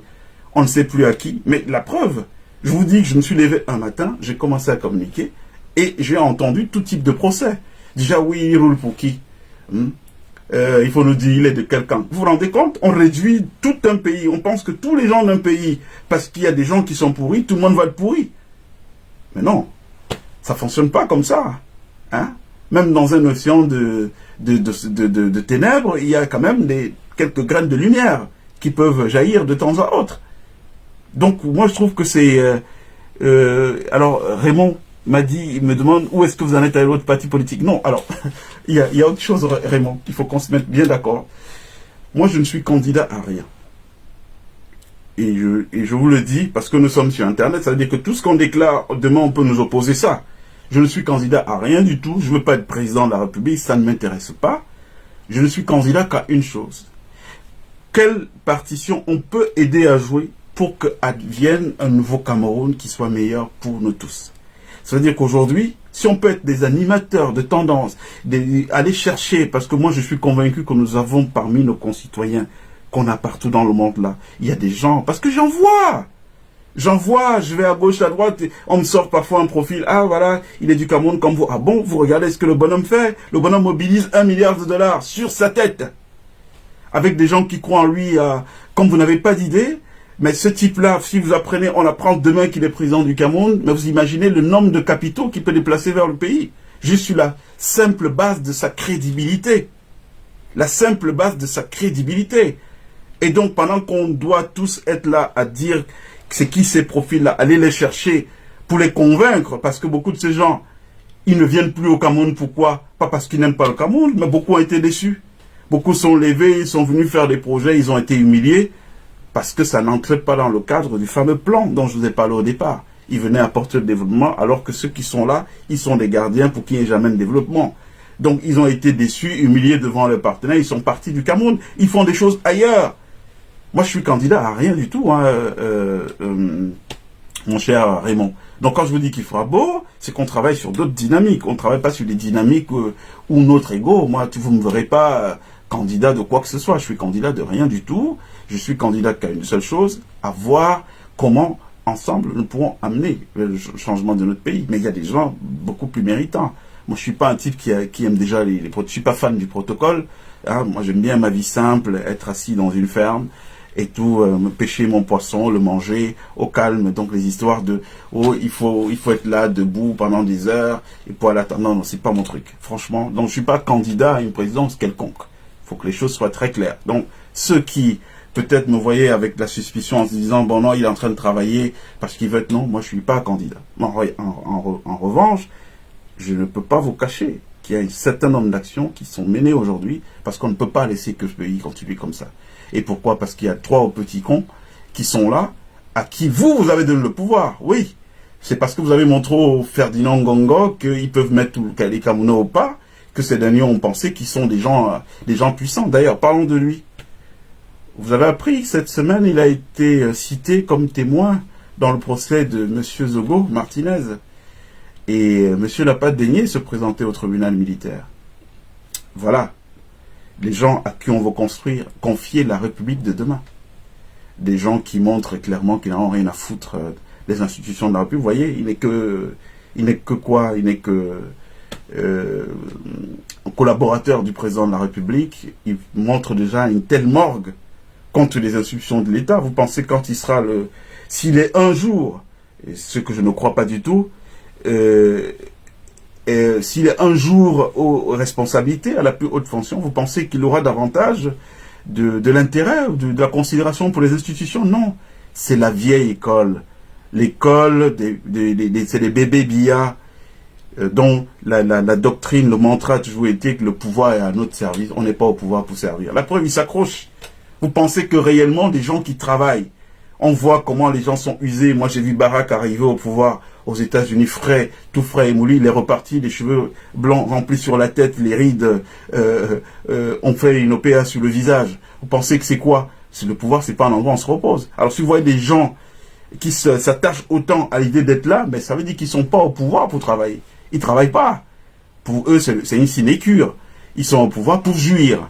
Donc nous, aujourd'hui, c'est pas ce profil de politique qu'il nous faut. Nous, on a besoin des performeurs, des gens qui viennent pour performer. Hein, vous voyez, c'est très important. Et il y a Martin qui dit que l'histoire du faux accident de Samy Ancé, oui, je vous jure que c'est ce qui se passe. Ils répandent des fausses informations. Ils entretiennent même des personnages dans la République qui sont là pour faire de la diversion. Parce que c'est la gouvernance qu'il y a eu depuis 40 ans, c'est une gouvernance de diversion. C'est-à-dire que bon, en l'absence de programme, avec cette vacuité d'offres et tout, qu'est-ce qu'ils font? Mais il faut bien tenir 7 ans, le temps d'un mandat. Donc on vous crée une affaire, et puis tous les Camerounais s'excitent dessus. Entre-temps, ils oublient que ce type nous a dit que on était sur les grandes réalisations et tout. Elles sont où les réalisations? On ne les voit pas, puisque tout le monde est sur les trucs subsidiaires. Vous avez du jour au lendemain un tutu séduois qui apparaît et qui dit oui, non, je pense qu'il faut une transition et je me vois bien à la tête. Vous pensez qu'il parle de lui-même, ce type-là? Hein? Et RFI s'empresse de faire tourner tourner l'info. Non, c'est de la diversion, c'est la gouvernance par la diversion. C'est-à-dire on vous crée des trucs, puisqu'on n'a rien de consistant. Il n'y a pas un projet qui est fini pour dire, bon voilà, on avait dit qu'on va faire une route, voilà, la route elle est finie, elle va générer un trafic d'1 million de voitures par jour, 1 million ça correspond à tant de millions, avec ces millions là, voilà ce qu'on va faire, on va mettre un peu dans les crèches, parce que toutes nos jeunes femmes mères là qui sont seules, abandonnées avec leurs enfants, elles ont le droit de travailler, elles ne doivent pas être coincées à la maison parce que il y a personne pour garder les enfants, donc une partie de l'argent du payage de ces routes va être affectée au financement des crèches publiques pour qu'elles puissent garder leurs enfants. Ils n'ont pas ces discours à vous tenir. Donc, à l'absence de ces discours, il faut bien qu'ils occupent d'une certaine manière. Et donc, parfois, on vous crée un truc, quand c'est pas sur le football, les sujets qui touchent à la passion, au bas instinct, les gens ils s'excitent dessus, ils oublient que, voilà, on a des gens qui nous ont fait des promesses, et puis ces promesses, où est-ce qu'on en est? Et donc, ce qui va se passer, c'est quoi? Aujourd'hui, le truc, c'est, ah non, vraiment, il faut que chacun ait sa carte de lecteur, mobilisez-vous, ça devient même un sujet qui est mis en scène. Ah, s'il vous plaît, c'est mise en scène. Ça veut dire quoi? Ça veut dire que vous voyez un truc où... Moi, j'ai vu un truc sur Internet l'autre jour, je me suis dit, mais ils ont une vraie ingénierie sociale, ces mecs. Ils vous montrent un bonhomme qui est assis dans un bar et qui va avoir sa bière, et puis on lui dit, non, est-ce que tu as ta carte de lecteur si tu vas voir la bière? Vous vous rendez compte jusqu'où il pousse le bouchon? Et ça passe crème. Pourquoi? Parce et en plus, les bières, là, le symbole de la bière. Quand on vous dira quel est le rôle des brasseries du Cameroun. Oh.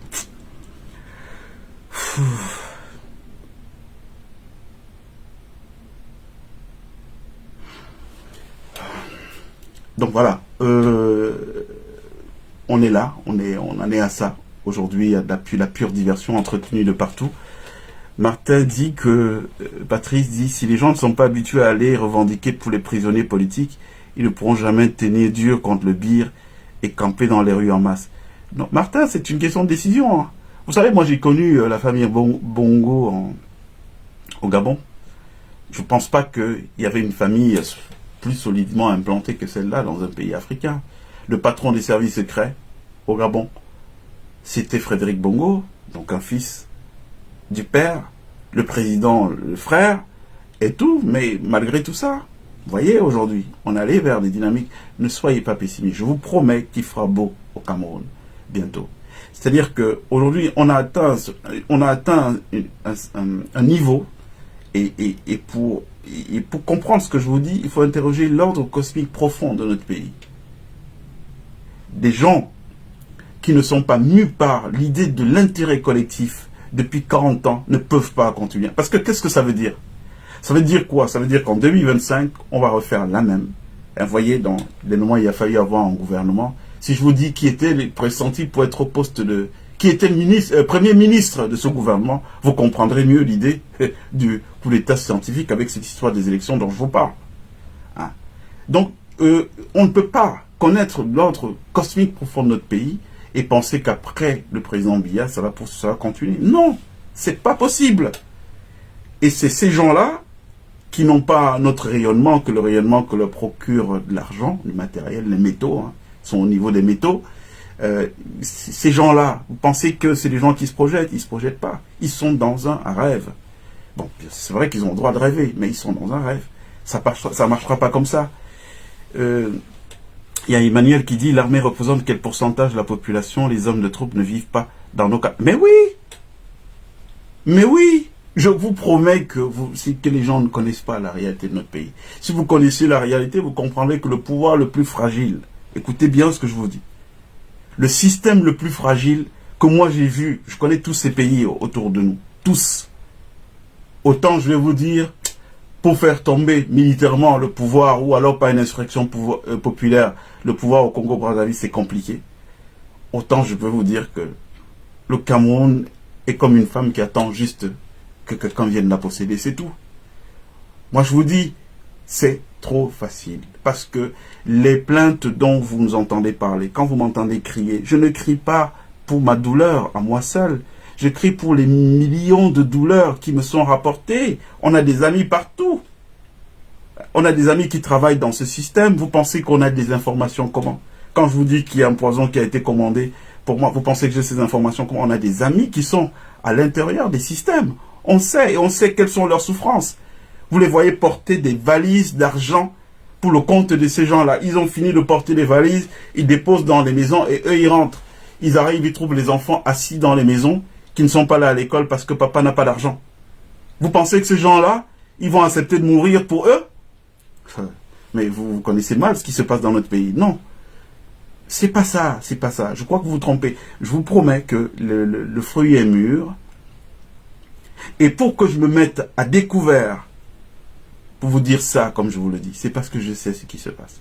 Il y a la petite frange qui profite de cette situation. Elle ne représente même pas 0,01% de la population du Cameroun.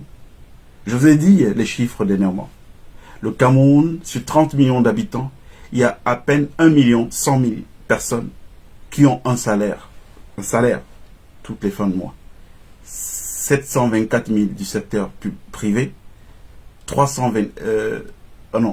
750 000 du secteur privé, 324 000 du secteur public avec l'armée. Ça veut dire que chacun de ces salariés doit faire vivre 30 personnes pour que le pays s'en sorte. Et toujours à l'esprit ces chiffres. Là, c'est très important pour ceux qui aiment les chiffres et encore plus leur symbolique. Si vous avez compris ce que veut dire la vraie symbolique profonde qu'il y a derrière ces chiffres, vous comprendrez que le Cameroun est un pays mûr. Il n'y a que vous qui ne savez pas que c'est à notre portée. Et je le comprends. Je le comprends. Parce que quand pendant 40 ans, on brime des gens, on leur met des idées reçues dans la tête, ils sont alimentés de stéréotypes, ils sont vampirisés par des moyens satanistes que nous connaissons. J'ai marqué un temps d'arrêt tout à l'heure sur les brasseries. Et tout, quand vous avez un peuple qui a vécu ça, mais c'est normal qu'au bout d'un moment, quand vous leur dites que vous pouvez vous libérer, qu'ils vous voient comme un magicien, qu'ils vous disent, mais ce mec-là, c'est qui? C'est un doux rêveur, c'est un dangereux illusionniste ou quoi? Non, je comprends parfaitement, mais je vous jure que c'est pas impossible. Alors, il y a quelqu'un qui dit, à défaut de tout ce que vous prenez, vous ne pensez pas que les inscriptions sur l'histoire soient à encourager? Bien sûr, je vous ai dit que dans l'absolu, voter, c'est le seul moyen démocratique qui permet d'avoir accès au pouvoir. Mais il faut que ce soit dans le cadre d'une élection dont le contrôle sera fait par le peuple. C'est pas une élection. Si vous allez... Bon, allez, qu'est-ce que ça va changer, par exemple, aujourd'hui? L'élection de 2025 avec le même code électoral. Quelle différence il y aura avec 2018 ou 2011 ou 2004 auparavant? Il n'y aura aucune différence. Ça veut dire que vous avez les mêmes Katika, parlons comme ça, on va parler comme au Quat. Vous avez les mêmes Katika qui sont là, et puis c'est eux qui disent en fin de journée, c'est elle qui a gagné. Et vous allez faire quoi? S'ils ont dit ça, c'est elle qui a gagné, vous allez faire quoi? Entre-temps, sachez qu'ils travaillent très bien, je viens de vous le dire. Entre-temps, tout le système est arrosé à l'international, tous les lobbies, parce que j'entends des gens parler. Si vous saviez qui était Paul Biya, vous comprendrez. C'est un type qui a tenu pendant autant d'années, pas parce qu'il est assis sur les petits ressorts camerounais. Non, il a son réseau à l'international. Des gens qui l'informent. Voyez, dès que les gens commencent à parler d'un truc ici à la diaspora, à peine vous avez parlé à 2 ou 3, puis vous ne savez pas, il y a déjà quelqu'un qui a pris un jet privé qui est arrivé à Yaoundé, et parfois il arrive, même le directeur de cabinet, même le secrétaire général, personne n'est au courant de la vue de ce type-là. Il arrive, il vient, il parle à l'oreille du vieux. Dès qu'il a fini de parler à l'oreille du vieux, il prend sa petite mallette, il prend le même jet, il repart à Paris. Voilà comment ce pouvoir, c'est un pouvoir qui est installé, mais sur un puissant réseau à l'international. Ils connaissent lire ce qui va se passer et tout. Donc, tout ça est fait avec une vraie expertise, une vraie science. C'est-à-dire que ça ne va pas se passer comme vous pensez, là. C'est que inscrivez-vous. Et puis tout ça, eux-mêmes, ils créent le buzz, puisque ces influenceurs et compagnie et tout machin, ils ont des algorithmes, ils travaillent avec, de concert avec avec les sociétés qui nous produisent ces services-là.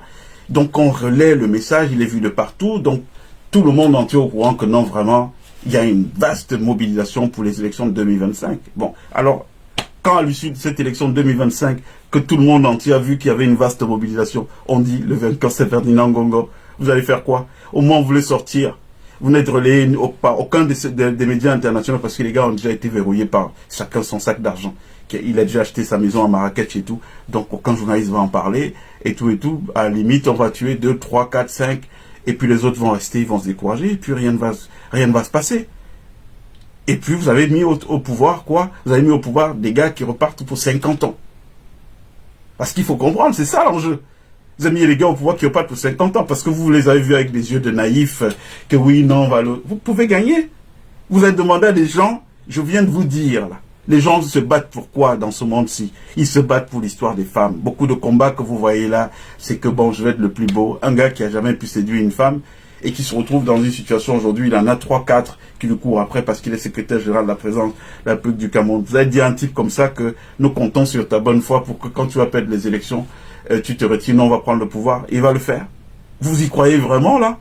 Non, attends, on rigole ou vous êtes sérieux? Non, ça se passe pas comme ça. Ça se passe pas comme ça, les frères. Ça se passe pas. Et quelqu'un dit, Monsieur Morgan, le BIR est sous le contrôle de l'armée ou de la présidence? Que non, le BIR, c'est un corps qui a été créé par le président. À la base, c'est après le coup d'État de 84, il y a une volonté du vieux, et je crois qu'il était conseillé à l'époque par Mobutu, de diversifier ses canaux de sécurité. Et donc, il s'est tourné vers Israël, parce qu'il pensait qu'il ne fallait pas mettre tous ses œufs dans un seul panier. Je vous ai dit qu'on a un orfèvre à la tête du Cameroun. Marzement, son génie n'a pas été un génie de bâtisseur pour bâtir, non. C'est un génie pour la manœuvre politique, et manœuvre politique stérile, qui n'a rien apporté au fond, au gros des Camerounais. Ça a apporté à son pouvoir. Il s'est maintenu au pouvoir pendant toutes ces années, mais en réalité, ça a été sans grand panache. La preuve, on en est là, quoi. Après 40 ans, vous voyez ce que Ouattara a fait, là en Côte d'Ivoire, en 10 ans, a transformé son pays. Voilà, donc ça veut dire que sinon on veut faire, la Côte d'Ivoire n'a pas plus de ressources que le Cameroun. On a plus de ressources, mais non, il y a quelqu'un qui dit, le peuple se laisse distraire, il avait tout Charles Pasqua créé l'affaire dans l'affaire, oh là là là là, René Calvin, quel talent vous êtes, exactement, c'est dans ça qu'on est aujourd'hui. C'est-à-dire que ces gens, ils font la gouvernance par la confusion. Il y a une confusion permanente. Ça veut dire quoi?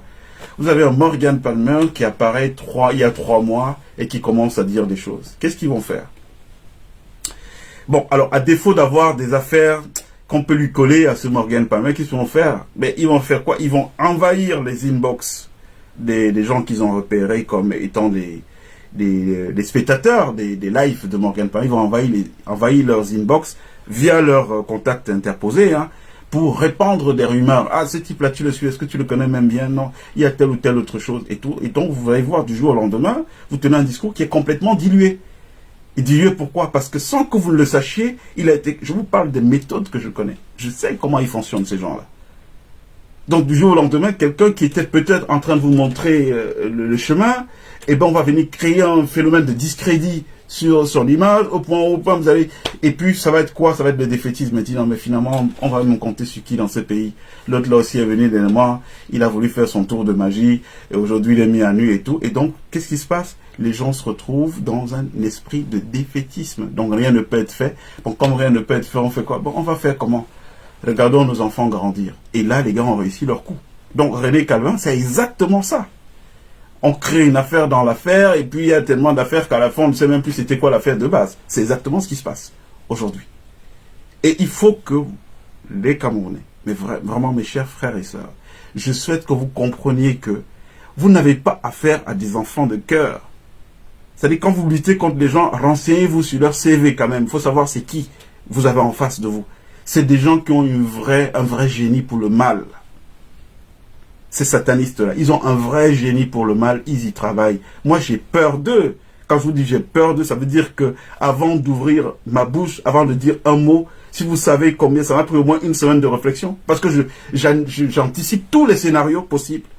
Parce qu'ils travaillent de cette manière. La présidence de la République, vous voyez là, je vous jure que tous les gars qui bossent là-dedans, si vous les prenez aujourd'hui, vous les reconditionnez, vous les mettez dans un autre système, vous serez étonné de voir les résultats qu'ils vont vous produire pour le Cameroun. Il y a beaucoup de brillants cerveaux là-bas avec eux. C'est pour ça que je vous disais souvent que, attention, sachons faire la part des choses. C'est-à-dire que moi, je suis pour qu'on reconstruise avec des personnes nouvelles, mais sans exclure certaines personnes qui étaient là avant, qui sont des gens de talent. Quand je regarde le nombre de talents que nous avons aujourd'hui en prison, vous connaissez Iya Mohamed?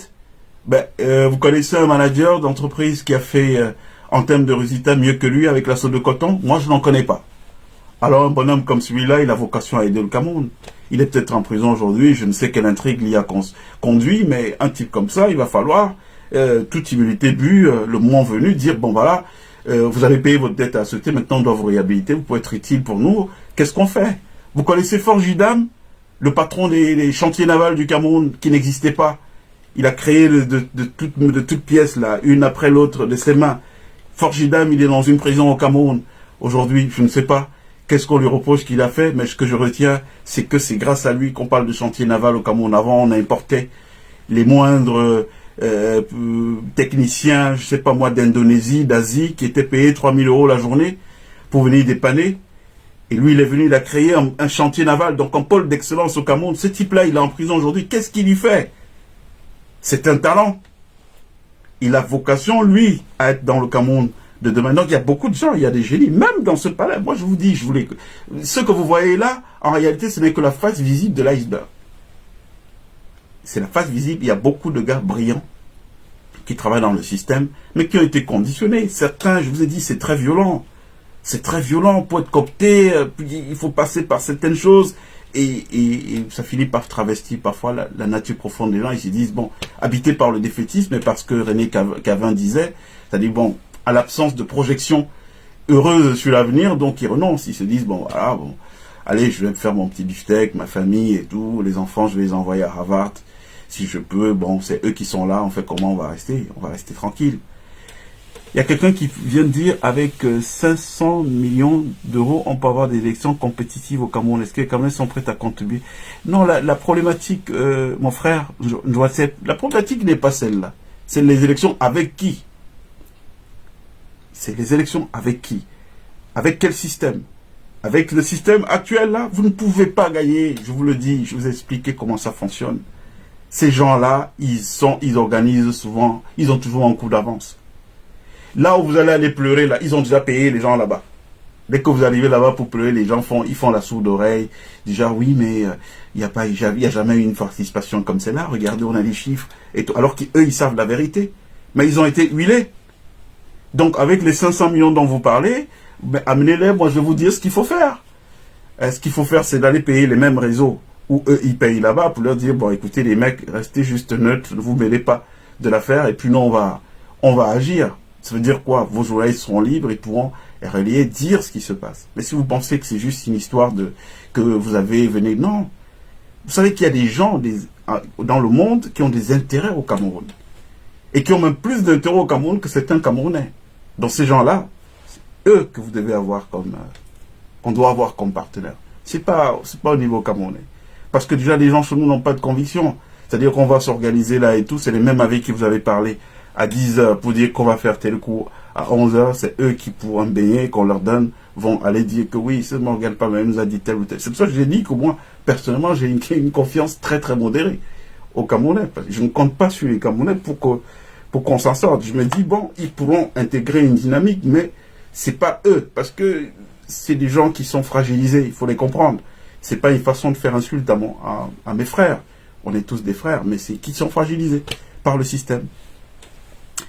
Alors, les Camerounais tremblent devant les 3 lettres BIR, pourtant ce corps n'est pas plus puissant. Mais bien sûr qu'il n'est pas plus puissant que l'armée régulière, bien sûr. Ça mange de pain. Ça coule de source, là, c'est la palissade. mon cher Issola. Bien sûr qu'ils sont pas... C'est juste que, je vous ai dit, le phénomène d'émasculation de notre leadership au Cameroun qui fait que, bon, on a beaucoup d'hommes, apparemment, mais qui en réalité n'ont plus toute l'énergie, hein, parce que c'est important l'énergie. Ils n'ont plus toute l'énergie qu'il faut pour pouvoir porter certaines causes. Ils ont été dépossédés de leur substance, qui fait d'eux des gens qui peuvent réagir à un moment donné et qui peuvent porter. En ça, le système a été très très performant, hein, dans la castration des volontés. Alors, Kamgreb Raymond me dit, que pensez-vous du politicien Maurice Kamto? Est-il l'homme de la situation en 2025 ou pas? Alors, Maurice Kamto, c'est un politicien, je parlais un tout petit peu de lui. Je retiens quoi? Le MRC. Moi, j'aime bien parler des partis. Je ne suis pas un type qui focalise sur les hommes. Moi, je crois plus à la puissance des systèmes qui sont mis en place. Parce que les hommes, ils peuvent être variables. Un homme peut être... comme on dit, l'homme divers et ondoyant. Un homme peut être bon aujourd'hui et pas bon demain. Donc moi, j'aime bien les systèmes. Le MRC, c'est un parti qui a été créé en 2013. 5 ans plus tard, il se présente à une élection présidentielle. Il devient deuxième. Il est deuxième de la présidentielle. Après 5 ans d'existence. C'est une prestation, mais c'est une performance, mais assez rare. Le seul problème du MRC, c'est pour ça que j'ai voulu parler tout à l'heure à mes frères. Faites très attention. On ne fait pas la politique avec les organes. Hein. La politique, c'est il faut être froid. Il faut être froid. Vraiment, tous les organes que je vous vois avoir, là, allez me laisser ça dans les greniers à l'ouest et vous revenez. Vous, comment des businessmen, est-ce qu'il y a des organes dans le business? Des businessmen, des gens qui ont créé des fortunes depuis X temps et tout, malgré un contexte d'adversité. Parce que je l'ai dit, l'entrée des Chinois au Cameroun, qu'est-ce qui a favorisé cela et tout? Mais malgré cela, quand même, les gars se battent toujours, ils sont là, ils assurent. Alors, comment des gens qui ont pu faire le business à ce niveau-là amènent des organes? En politique, il n'y a pas d'organes. En politique, on est dans le calcul froid. Donc, le MRC arrive deuxième à la présidentielle. Pour moi, c'est la plus grosse performance politique qu'on a eue ces derniers temps. Pour un parti qui n'a que 5 ans d'existence, devant l'UPC, l'UDC, tous les vieux partis traditionnels qui étaient là, le SDF même et tout. Alors, ils font ça. On s'attend à ce que les CES soient transformés en imposant au moins une cohabitation lors les locales à venir. Les locales arrivent, formidable mobilisation. Je vous jure que si le MRC avait participé à cette élection de proximité-là, on aurait eu, à défaut d'avoir une cohabitation à l'Assemblée, on aurait eu un groupe, comment on appelle, un groupe parlementaire fort au niveau de l'Assemblée. Bon, ils ne participent pas. Pour moi, c'était une erreur. Je ne sais pas qu'est-ce qui a présidé à cela et tout. Mais je pense qu'à l'époque, ce qui avait été évoqué, c'était que le code électoral, tant qu'il ne change pas, et tout, un truc dans le genre. Bon, pour moi, c'est une formidable machine de guerre, le MRC. C'est une formidable machine de guerre et à laquelle il manque juste des stratèges. Parce que s'il y a une force politique aujourd'hui qui peut être redoutée par les gens, par le président Biya, je ne vais même pas parler du système, parce que pour moi, les autres ne comptent pas, c'est le président Biya.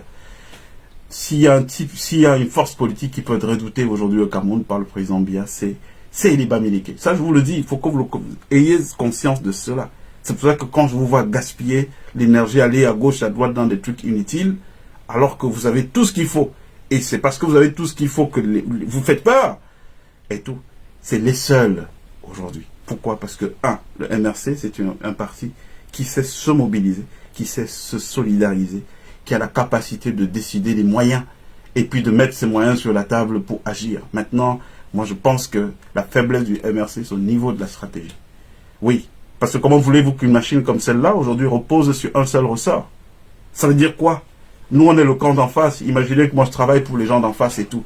Je sais que, d'accord, toute leur stratégie est construite sur un personnage, mais je lui crée des emmerdes au personnage pour le discréditer. Comme vous avez mis tout votre œuf sur un seul panier, mais ce panier s'écroule. Il n'y a pas de profil. Qu'est-ce que vous voulez nous dire là, à l'Ouest? Que si aujourd'hui le professeur Maurice Kamto, qui est un homme brillant, ne peut plus, donc le parti disparaît? Non. Aujourd'hui, vous devez faire ce que moi je vois les Juifs faire. Les Juifs, ils sont partout. Vous devez de produire beaucoup de leaders en se disant, bon, lui, ça peut être le plan A, plan B, en cas de... Vous avez vu ce qui s'est passé au Sénégal, mais inspirez-vous de ce qui se passe des autres. Sonko, on l'a bridé, ils ont vu venir le coup avant. Il a dit, bon, allez, si je suis bridé, qui est-ce que je peux mettre? Je vais mettre quelqu'un d'autre en avant et tout. Ils sont au pouvoir aujourd'hui. Vous n'êtes pas un syndicat. Un parti politique n'est pas un syndicat. La vocation d'un parti politique, c'est de conquérir le pouvoir. Et conquérir le pouvoir en utilisant tous les moyens fins qui peuvent être à leur disposition. Et donc, ça déjà, il faut vous débarrasser de l'histoire des organes, parce que vous devez convaincre. Et si chaque personne qui va venir émettre un avis sur votre parti, donner un conseil et tout, est tout de suite agressée, mais la politique, c'est l'addition. La politique, c'est pas la soustraction. Il faut que chaque personne que vous rencontrez tous les jours soit quelqu'un, un électeur potentiel pour vous. Mais si ça doit être une affaire que non, non, vous n'avez pas besoin de faire ça. Est-ce que vous entendez les juifs dire non, non, c'est l'union veut être entre nous? Non, mais ils le font, mais de manière souterraine. Donc pour moi, c'est une formidable machine de guerre, mais qui est sous-exploitée. Pour moi, elle est sous-exploitée. Je suis pas, sans vouloir, c'est pas mon projet et tout, mais vous me donnez une telle machine de guerre. Moi, je parle du système, hein. Moi, je parle pas des hommes. Vous donnez un tel truc, non, je prends n'importe quel pays. N'importe quel pays. Donc, il faut revoir ce truc-là. Et puis, je pense qu'il y a beaucoup de choses qui peuvent être, beaucoup d'autres choses qui peuvent être faites. Mais il faut être inclusif. Il faut pas être exclusif. Faut pas, le Cameroun d'aujourd'hui, c'est un pays qui ne pourra pas se construire avec certains contre les autres. Pour construire le Cameroun de demain, il va falloir qu'on soit tous ensemble. Voilà. Donc, il faut éviter les dynamiques qui sont vues comme étant des dynamiques qui rassemblent que quelques-uns contre les autres. Non, ça marche pas. Il faut pas le quelques-uns contre les autres. Mais regardez ce qui se passe. Le RDPC, il domine pourquoi? Ils ont mis Niat, ils ont mis Cavaille, ils ont mis Biya, et on a le fameux triangle équilatéral du professeur Charles. C'était Lep, le professeur Lep. Bon. Il faut réfléchir comme ça. Il faut réfléchir. Moi, j'ai rencontré Mamadou Mota, c'est quelqu'un que j'aime beaucoup, hein, le numéro 2 du MRC. J'ai eu des échanges réguliers avec lui en prison quand il y séjournait en 2019. Et j'ai vu en lui quelqu'un qui portait quelque chose, quoi. Hein? Mettez d'autres profils en avant. La preuve, la plus grosse réussite du MRC a été de faire émerger ce qu'on ne voyait pas forcément dans les autres partis. Toute une série de talents. Hein? On a vu les jeunes venir apparaître sur la scène médiatique, qui sont venus, qui ont commencé à porter le discours, et ça a créé de l'adhésion, une adhésion massive. Il faut poursuivre dans ce chemin et éviter d'être vus comme des gens qui, en réalité, portent un projet communautaire, mais qui veulent imposer à l'ensemble d'une nation. Non, vous n'avez pas besoin de faire ça. La politique, c'est pas, on n'est pas, non, tout le monde, vous agrégez, inclusif. Et donc, éviter de faire des recoupements. Moi, parfois, ici, je parle. Moi, je dis des choses qui peuvent même être profitables. C'est des conseils gratuits. Vous savez, moi, mon métier, c'est consultant. Donc, je suis payé pour donner des conseils. Donc, quand je donne un conseil qui est gratuit et que derrière, je me fais insulter, juste parce que j'ai quelqu'un qui n'a pas compris où est-ce que je veux aller, alors qu'il aurait pu m'interpeller, même en off, pour me dire, bon, il y a telle chose, vous avez dit, qu'est-ce que vous entendez par là, qu'est-ce que vous vouliez? Et puis, on s'estime, bon. Vous voyez, bon, moi j'ai de la bouteille, hein. Moi je suis plus au niveau des organes, donc vous pouvez m'insulter jusqu'à demain, ça va pas me faire changer d'avis, mais il y a des choses à faire en fait. Alors quelqu'un dit, comme Raymond, avec un peu de courage et de détermination, Cabral peut faire la différence. Pourquoi faites-vous une fixation sur la personne? Non, moi je fais pas de fixation, je vous disais justement que moi je m'intéresse beaucoup plus au système, pas aux hommes. Parce que c'est la puissance des systèmes qui peut garantir la pérennité. Les hommes sont fragiles. Ils ont leur lot de contingences. Quelqu'un peut être bon aujourd'hui, demain il est fragilisé par d'autres problèmes. Et donc si tout le système se construit autour de la personne, eh ben ça s'écroule. Donc moi je ne crois pas du tout aux constructions comme celle-là. Je pense que construire le système est plus fort que l'homme. Vous devez être capable à tout moment de nous sortir du chapeau un bonhomme et le mettre là, comme ça s'est passé au Sénégal, et les gens votent. C'est le système, la puissance du système qui a fait qu'aujourd'hui, on a un président, quelqu'un qui, il était à des années-lumière lui-même d'imaginer qu'il peut être président un jour. C'est parce que le système était plus puissant. Ne construisez pas autour d'une personne, construisez autour d'un système. Et puis la personne est ce qu'on appelle une variable d'ajustement. Donc ça peut être lui, comme vous pouvez sortir n'importe quelle personne sous le chapeau, et puis la mayonnaise prend toujours en fait. C'est ce que j'essaie de dire. Alors, que pensez-vous du politicien Cabral? C'est un formidable tribun, hein, il porte bien le verbe. En tout cas, alors Cabral Libye, c'est un politicien qui a été... C'est quelqu'un de... Comment dire? Il n'y a pas un autre profil comme ça dans l'histoire de la politique du Cameroun. Je m'explique. C'est pas un bonhomme qui est arrivé un jour et qui a dit je veux devenir politicien.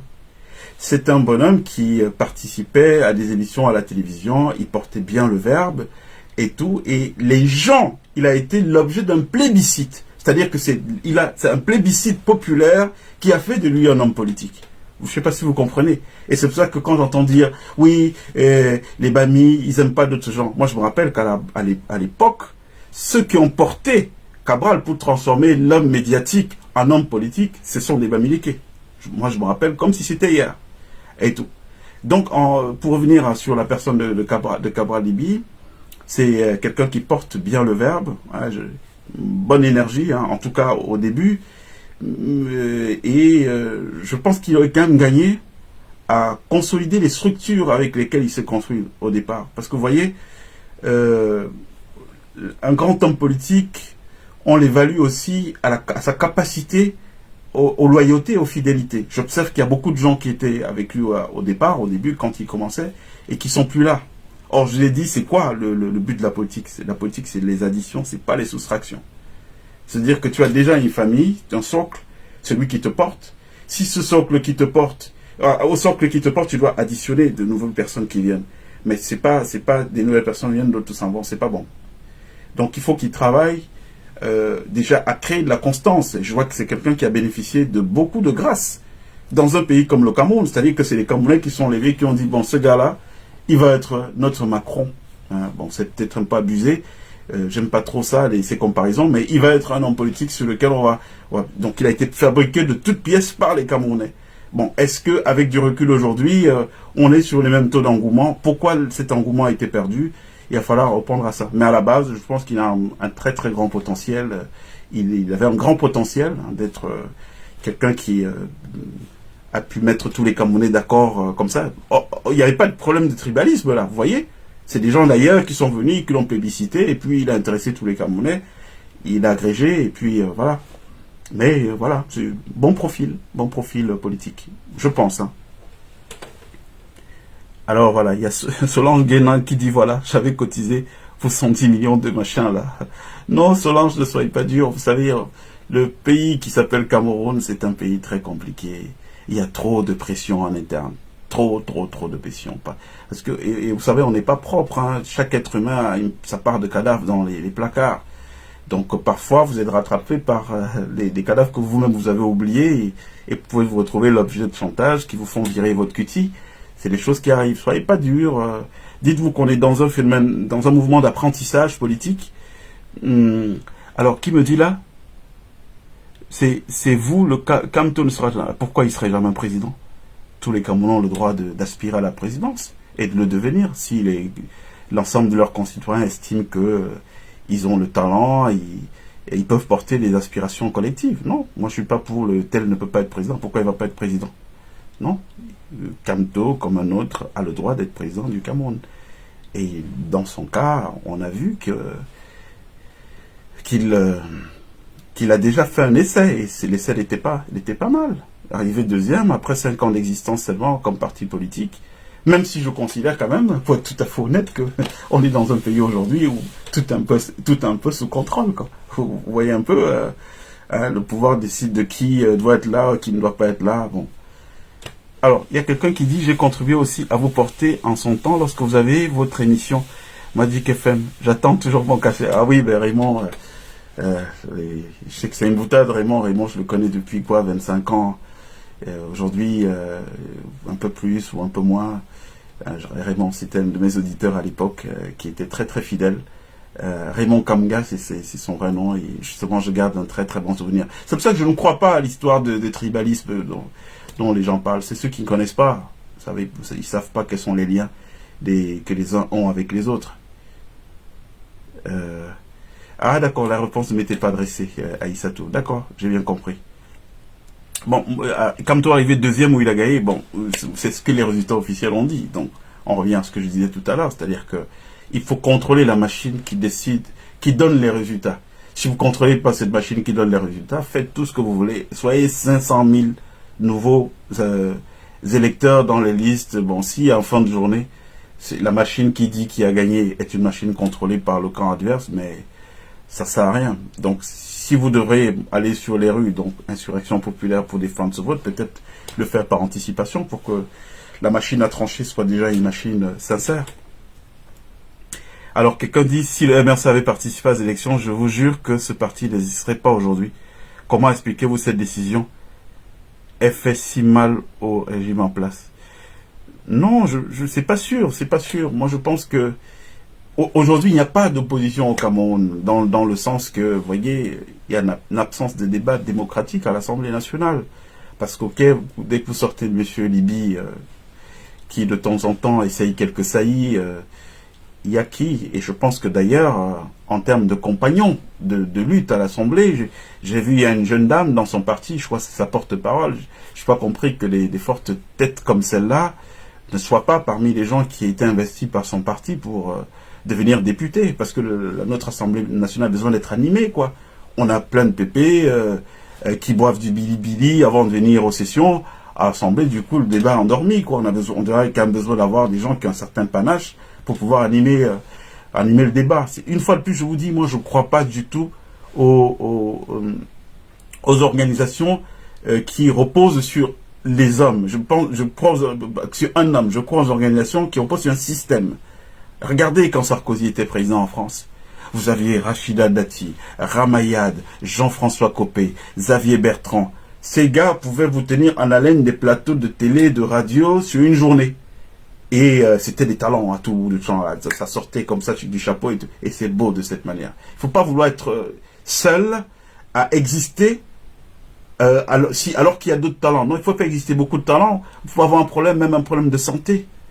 Et alors, est-ce que parce que vous avez un problème de santé, toute la machine doit s'arrêter?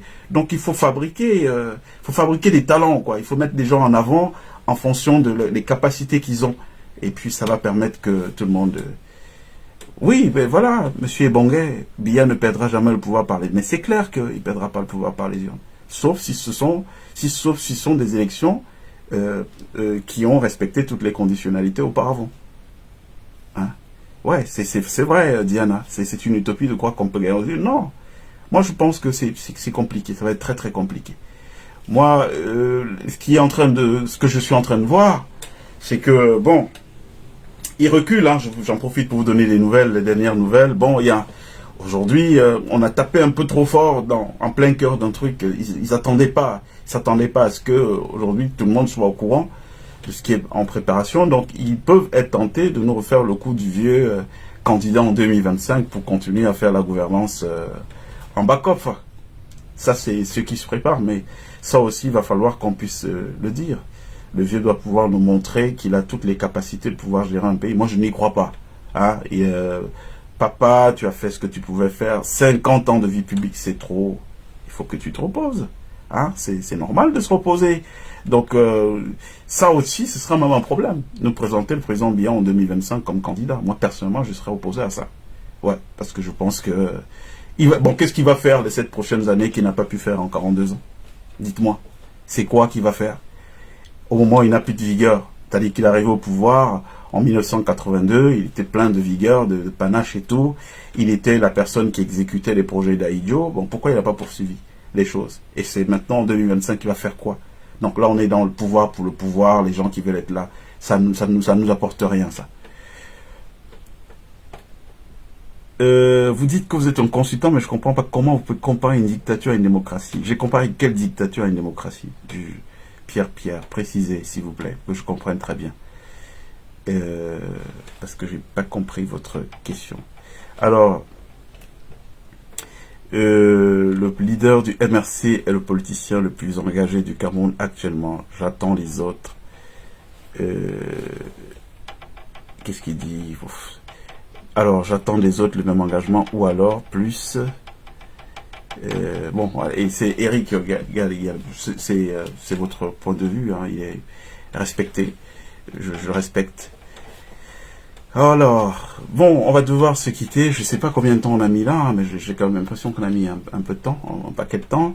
J'ai beaucoup aimé avoir cette conversation avec vous, encore une fois de plus, on n'est pas donneur de leçons, on essaie juste de partager l'expérience qui est la nôtre avec nos frères, parce que je pense que il faut qu'on apprenne à se parler de manière sincère entre frères et sans forcément s'insulter, parce que bon voilà, ça n'apporte rien de s'insulter. On est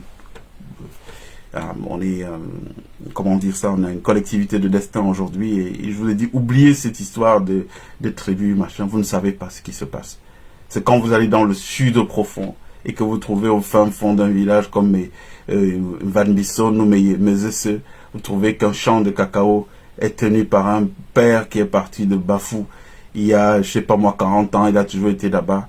Vous arrivez, vous commencez à lui parler en boulou, en mal, de Bamileke, et puis il vous répond en boulot posément, sans que vous sachiez à qui vous parlez. Ça n'a pas de place au Cameroun, ce truc-là. Ça, c'était c'est des choses pour les gens qui ne comprennent rien de l'histoire de notre pays. Hein. Il n'y a jamais eu... Nos ancêtres n'étaient pas dans ça, alors c'est pas à nous.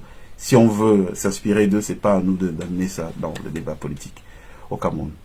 Donc, merci beaucoup, mes frères et sœurs camerounais. On va se quitter en se disant notre rituel, hein, notre phase ritualiste, il va faire beau au Cameroun. Hoha. Et c'est bientôt, très bientôt. À très vite.